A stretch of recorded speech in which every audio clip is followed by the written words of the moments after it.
Nós vamos começar agora a falar sobre nossa última unidade, que vai tratar das relações interpessoais com a comunidade escolar como um todo, para encerrar a nossa disciplina. Espero que vocês tenham refletido um pouquinho conosco até agora. Então, mas o que é a comunidade escolar? Quem é parte da comunidade escolar? A maioria das pessoas já entendem que os três principais, por assim dizer, né? Os professores, os alunos e os funcionários. Então, a maioria das pessoas já compreendem como parte da comunidade escolar. Mas quem mais faz parte da comunidade escolar, né? Todo mundo que é influenciado pela escola, que tem de certa forma, uma convivência com a escola. Então, também os familiares, os responsáveis pelos alunos, também a gente considera dentro da comunidade escolar. Também temos que ter uma boa relação com eles. Mas também outros setores. Então, o que acontece, por exemplo, no IF Goiânia? O Conselho Superior, que é o órgão decisivo mais importante, decide acima do reitor, por exemplo. Ele tem membros da comunidade externa. Por quê, por exemplo? O IF Goiano forma agrônomos. E esses agrônomos depois vão ser profissionais, vão se registrar num conselho profissional. E vão ser profissionais que vão atuar no mercado de trabalho. Então, o IF Goiano precisa considerar o que esse mercado de trabalho está querendo desse profissional. Então, a comunidade externa é todo mundo com quem a escola se relaciona. Não apenas as pessoas que estão diretamente utilizando a escola. E é importante a escola se inserir, se perceber dentro desse contexto maior, como uma relação mesmo com a sociedade como um todo.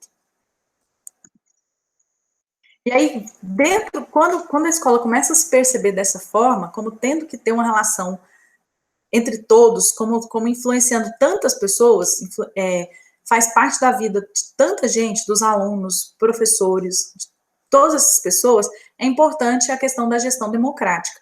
Vocês vão ter lá na frente uma disciplina só sobre a gestão democrática.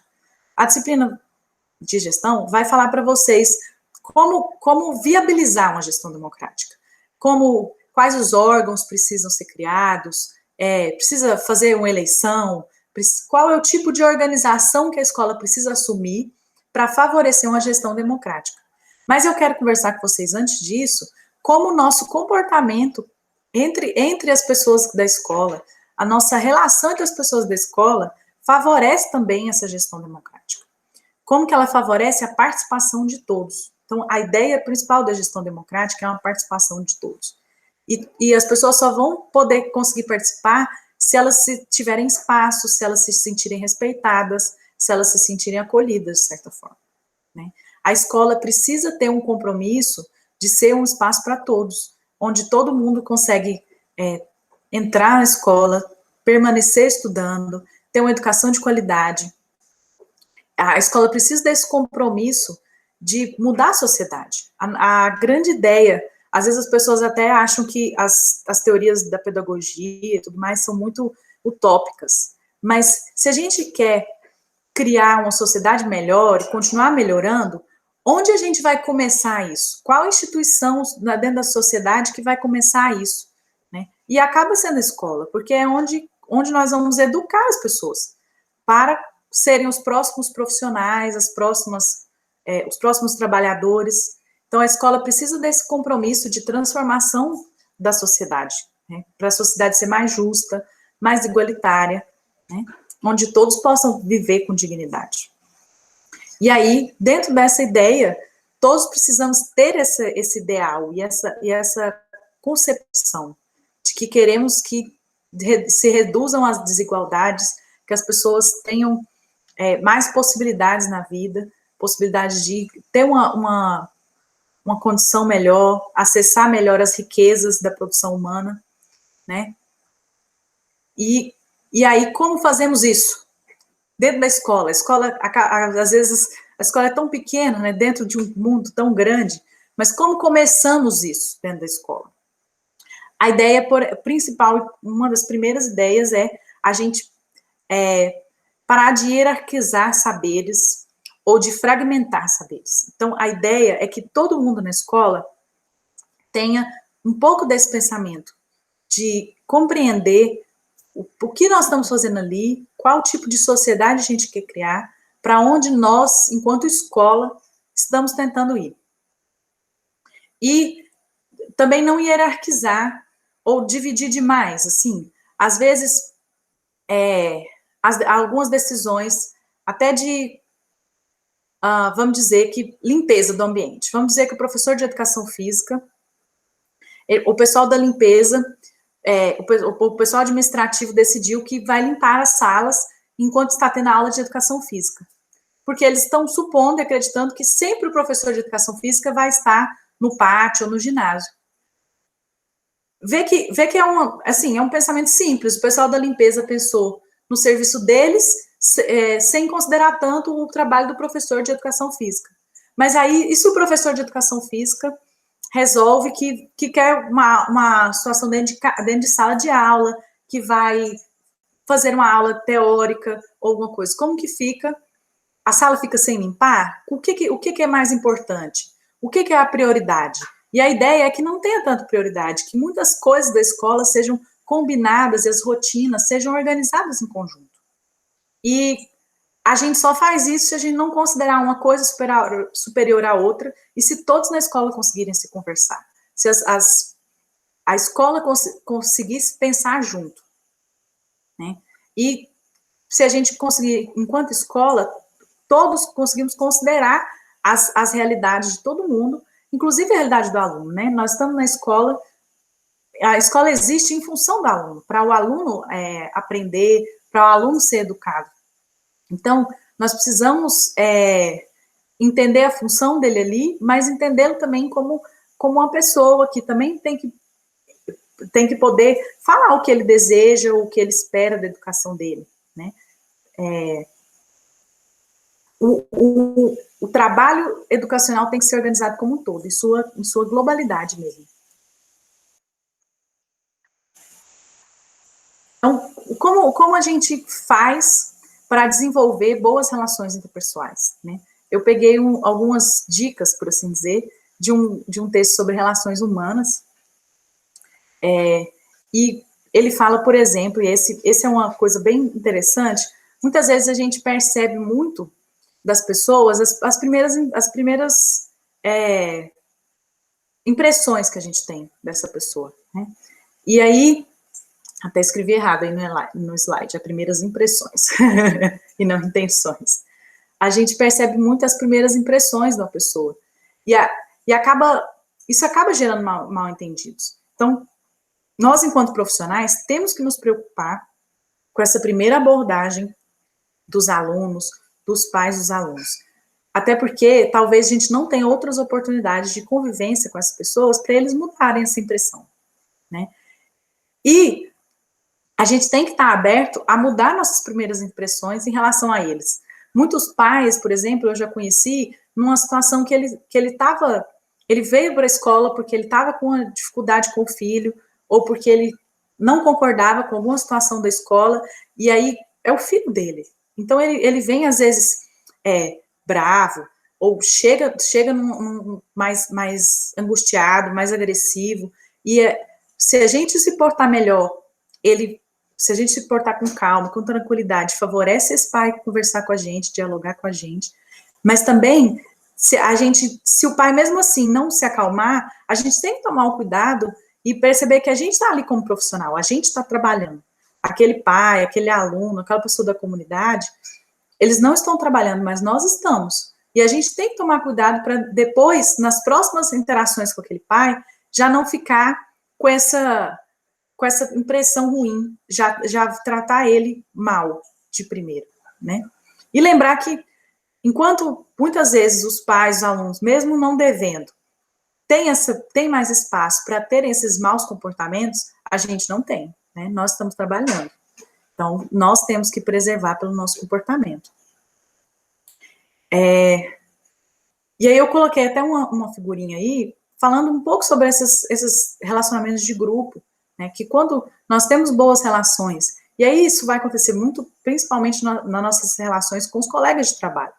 A gestão democrática prevê lembra dessa relação com os colegas de trabalho, da importância dela. Mas também a gente está falando aqui das relações com os alunos, com os pais, com a comunidade como um todo. Que boas relações interpessoais, quanto mais a gente cultivar essas boas relações, a gente favorece esse clima do grupo e favorece que o trabalho e que o nosso objetivo de educação seja atingido.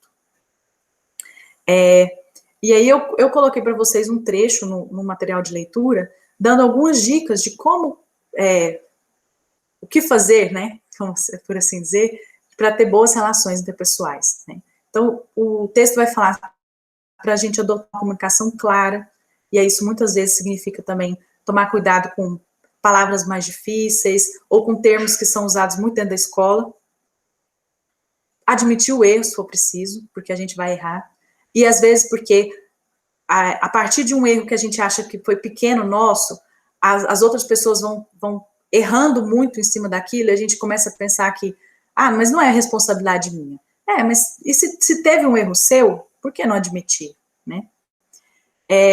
Aí eu acho, o texto dá uma sugestão muito legal, que é criticar as ações sem criticar a pessoa. Isso até em sala de aula, assim, isso é essencial, né? Você falar assim, que uma pessoa é burra, né? É muito, muito agressivo, e você está diminuindo ela, você está dizendo que não tem como ela aprender. Mas agora você dizer, olha, o seu desempenho nessa prova não foi bom, ou você não deu conta de, não absorveu essa disciplina que precisa estudar mais, né? A gente espera que você se esforce mais para poder aprender esse conteúdo. Dessa vez, você está falando muito mais daquele comportamento da pessoa do que de quem ela é, até porque ela não é aquele único comportamento. Isso aí também nas relações com os colegas de trabalho. E aí o texto usa até um termo legal, assim, que é preciso doar-se. Mas não é aquele doar naquele sentido do fazer tudo só você. Mas é preciso que você não perca de vista o seu objetivo ali na escola. Por que eu estou trabalhando na escola? Eu estou trabalhando tentando formar pessoas e cidadãos melhores. Então, muitas vezes, a gente não vai ter exatamente o retorno desses próprias pessoas e cidadãos, o retorno que a gente esperava. Mas nós estamos ali com um objetivo. E visar esse objetivo nos dá mais satisfação em trabalhar e faz com que a gente faça as coisas esperando menos um pouco que tudo que a gente fizer vai ter um retorno, que todo mundo que a gente tentar ajudar necessariamente vai nos dar um retorno, como a gente esperaria ou gostaria, né? E aí também o texto fala sobre saber perdoar, porque todo mundo vai errar em todas as relações, com todas essas pessoas, e a gente precisa saber seguir em frente e continuar nosso trabalho, né? Sempre. E aí, dentro dessa ideia de que todo mundo vai errar, a gente até traz uma proposta. Normalmente as pessoas veem as ideias de conflito como ruins, tipo, a discordância, as diferentes opiniões são sempre ruins. E aí, eu acho muito legal quando o autor desse livro sobre relações humanas fala que se a gente, numa situação sem conflito, se você não se incomodar com nada, você também não tenta criar soluções novas, não tenta progredir. Então, o conflito, ele gera um pouquinho desse incômodo, e ele promove essa mudança.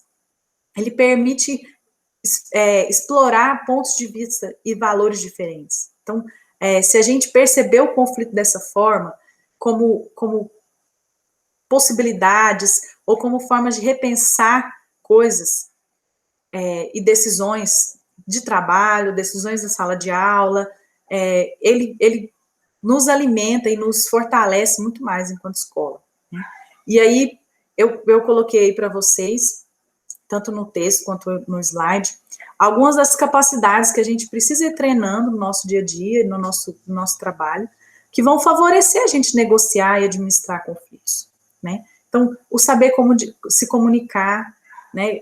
Conversar e o saber ouvir, querendo realmente entender a postura do outro, de onde ele tirou aquela opinião, de por que ele está vendo aquilo daquela forma, né? A gente se expressar de forma clara, muitos conflitos são porque a gente não deu conta de se expressar, e às vezes a gente joga até a culpa disso no outro, assim, que eu falei e ele não entendeu. Então, mas se ele não entendeu, você não pode falar de uma nova forma, então, para ser mais claro, né? E até o saber perguntar, saber compreender e averiguar do outro, né? Esse saber ouvir é também um saber perguntar, é ouvir com interesse, tentando entender a postura do outro, de onde ele, por que ele está pensando diferente, com a real vontade de encontrar uma solução, um meio do caminho, né? Bem, eu espero que vocês tenham gostado da disciplina como um todo. A ideia, como eu falei, era principalmente gerar essas reflexões sobre as suas relações interpessoais atuais ou futuras dentro do contexto do trabalho na escola. E principalmente que eu queria que vocês se reconhecessem como educadores. Na verdade, todas as pessoas estão sempre educando e sendo educadas nas relações interpessoais, mas eu queria que vocês pensassem que essa relação dentro do contexto da escola precisa ser trabalhada, a gente precisa ser cuidadoso nessa relação dentro da escola. E a educação, essa área de conhecimento, com vários saberes, vocês vão aprender muitas coisas nas disciplinas sobre legislação, gestão, mas todas essas coisas só se tornam possíveis nas relações. A gente aplica os nossos conhecimentos nas relações interpessoais. Então, uma pessoa que sabe muito de pedagogia, mas que não dá conta de mudar sua forma de se relacionar e de usar esses conhecimentos. Então, todo mundo já teve um professor assim que sabia muito, mas na hora de ensinar ou de aplicar, parece que não fazia sentido. A gente, como aluno, a gente percebia que ele sabia muito, mas a gente não entendia o que ele queria dizer. Então, a pedagogia, ela se faz na relação. Ela se faz no conseguir compreender o outro, no conseguir portar, se comunicar com o outro, se relacionar com o outro. A ideia não era esgotar o assunto, até porque é um assunto pequenininho dentro de um mundo, que é o da psicologia também, né? Não só da pedagogia, mas eu espero que vocês tenham se interessado, que queiram ver os materiais complementares, que tenham interesse em outros assuntos. Eu também estou disponível nos fóruns para tirar outras dúvidas, para ampliar os conhecimentos, para dar novas sugestões, né? E eu coloquei no finzinho uma frase do Paulo Freire, né, que evidencia muito sobre isso, sobre a educação ser feita nas relações, né, que não se pode falar de educação sem amor, tá certo? Obrigada, espero que vocês tenham aproveitado o curso e bom restante de curso para vocês.